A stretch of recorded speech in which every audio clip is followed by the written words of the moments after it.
കഴിഞ്ഞ നിയമസഭാ തെരഞ്ഞെടുപ്പിൽ ഞങ്ങൾ ചൂണ്ടിക്കാണിച്ച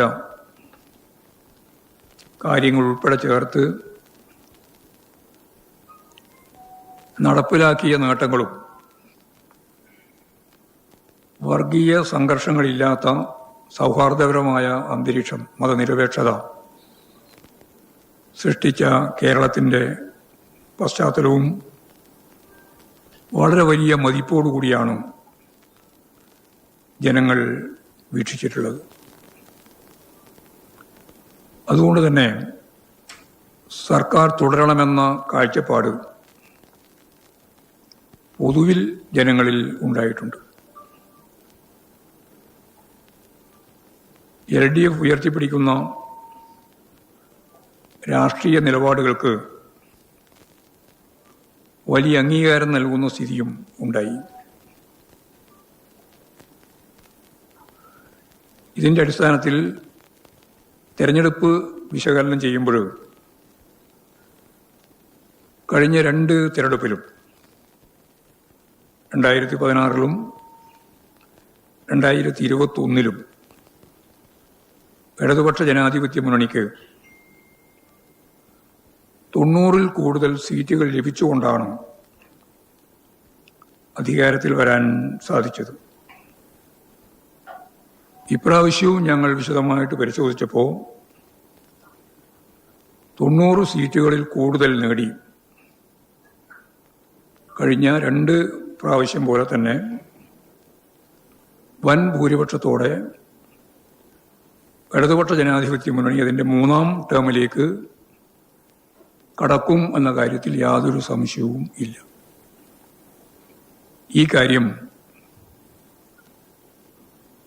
കഴിഞ്ഞ ഈ മാസം 9-ന് ജനങ്ങൾ നിശ്ചയദാർഢ്യത്തോടുകൂടി തീരുമാനിച്ചു കഴിഞ്ഞു എന്നുള്ളതാണ് സത്യം. ദാരിദ്ര്യരഹിത കേരളം സൃഷ്ടിക്കുന്നതിനുള്ള അംഗീകാരം അത് സ്വാഭാവികമായും ഈ തെരഞ്ഞെടുപ്പിൽ സ്വാധീനിച്ചിട്ടുണ്ട്. ഞാനിനി ഓരോന്നോരോന്നായിട്ട് വിശദീകരിക്കേണ്ട കാര്യമില്ല, അതെല്ലാം നമ്മൾ തെരഞ്ഞെടുപ്പിൻ്റെ ഭാഗമായിട്ട് ചർച്ച ചെയ്തതാണ്. പോളിംഗ് കഴിഞ്ഞതിന് ശേഷം വലിയ അവകാശവാദമാണ് ഞാൻ നേരത്തെ പറഞ്ഞ പോലെ UDF നേതാക്കളും ഒപ്പം ചില മാധ്യമങ്ങളും മുന്നോട്ടേക്ക് വെക്കുന്നത്. കഴിഞ്ഞ നിയമസഭാ തെരഞ്ഞെടുപ്പിൻ്റെ ഘട്ടത്തിലും ഈ വിശ്രമ ഒഴിവ് സമയത്ത് അല്ലെങ്കിൽ അതിന് കുറച്ച് മുമ്പ് തന്നെ UDFകാർ മന്ത്രിസഭാ രൂപീകരണം പോലും സാങ്കല്പികമായി നടത്തി കഴിഞ്ഞതായിരുന്നു. അന്ന് മുഖ്യമന്ത്രി സ്ഥാനം ഉമ്മൻചാണ്ടിയും രമേശ് ചെന്നിത്തലയും പങ്കുവെക്കും എന്ന കാര്യം അന്ന് ചർച്ച ചെയ്യേണ്ടതായിട്ടുണ്ട്. മന്ത്രിമാരുടെ ലിസ്റ്റും പേഴ്സണൽ സ്റ്റാഫിൻ്റെ അംഗങ്ങളുടെ റിക്രൂട്ട്മെൻറ്റുമെല്ലാം ഉയർന്ന ഉദ്യോഗസ്ഥന്മാരെ സംബന്ധിച്ചിടത്തോളമുള്ള കാഴ്ചപ്പാടെല്ലാം അന്ന് പുറത്തു വന്ന വിവരങ്ങളായിട്ട് നമ്മളെല്ലാം അറിഞ്ഞതാണ്. എന്നാൽ തെരഞ്ഞെടുപ്പ് ഫലം പുറത്തു വന്നപ്പോൾ 99 സീറ്റ് നേടി LDF അധികാരത്തിൽ വരികയാണ് ചെയ്തത്. ഇപ്രാവശ്യവും ചർച്ചകളെല്ലാം നടക്കുന്നുണ്ടെങ്കിലും ഞാനതിൻ്റെ വിശദാംശത്തിലേക്ക് കടക്കുന്നില്ല. ഇപ്പോൾ അവസാനം വെടിനിർത്തി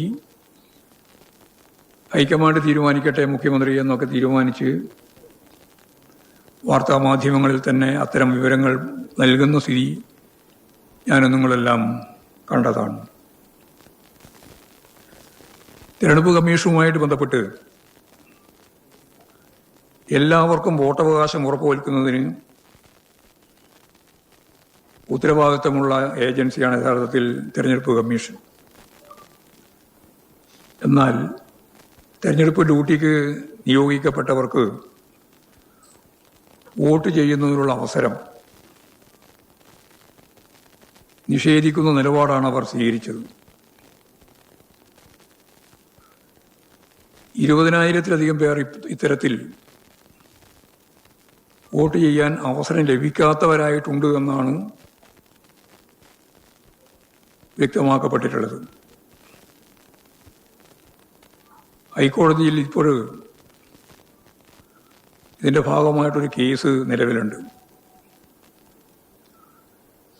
എത്ര പേർക്കാണ് ബാലറ്റ് പേപ്പർ കൊടുക്കാതിരുന്നത്, വോട്ട് ചെയ്യാതിരുന്നത് എന്നതിൻ്റെ കൃത്യമായ കണക്ക് പോലും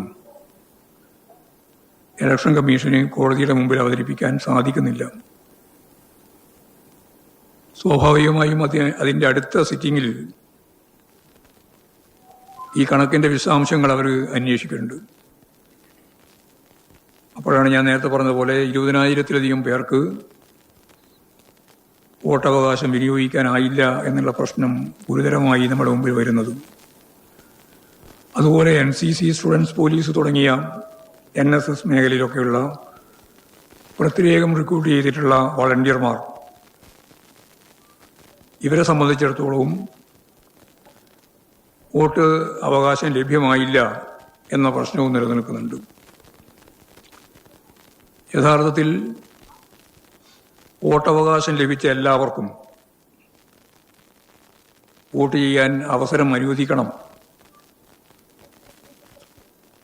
അത് ഇലക്ഷൻ കമ്മീഷന്റെ ചുമതലയാണ്. ഹൈക്കോടതിയിലുള്ള കേസ് സ്വാഭാവികമായും സാങ്കേതികത്വം പറഞ്ഞ് വോട്ട് നിഷേധിക്കാതെ കോടതി ഉൾപ്പെടെ ചേർന്നുകൊണ്ട് ഈ ഭരണഘടനാ ലംഘനം ഒഴിവാക്കാൻ, അവസാനിപ്പിക്കാൻ സാധിക്കേണ്ടതുണ്ട് എന്നാണ് ഇലക്ഷൻ കമ്മീഷനോട് എനിക്ക് ചൂണ്ടിക്കാണിക്കാനുള്ളത്.